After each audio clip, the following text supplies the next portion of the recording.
చట్టం సంప్రదాయం ముందు నిలవలేకపోయింది. తమిళనాడులో జల్లికట్టుపై సుప్రీంకోర్టు విధించిన నిషేధాజ్ఞలను లెక్క చేయకుండా మధురై జల్లికట్టు నిర్వహిస్తున్నారు.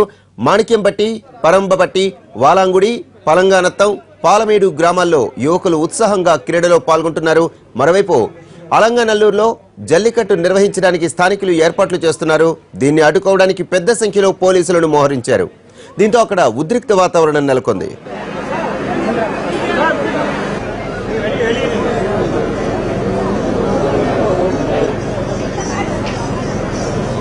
పండగ 3 రోజులు పోలీసుల ఆంక్షలను కొద్ది వరకు ఫలించాయి. ముఖ్యంగా కనుమ రోజు మధురై జిల్లాలో భారీ ఎత్తున మోహరించారు పోలీసులు. అయినా నిర్వాహకులు వెనక్కు తగ్గలేదు.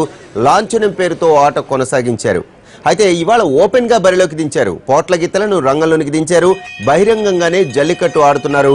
భారీ ఎత్తున ప్రజలు రావడంతో పోలీసులు కూడా ఏమీ చేయలేని పరిస్థితి తలెత్తుతోంది.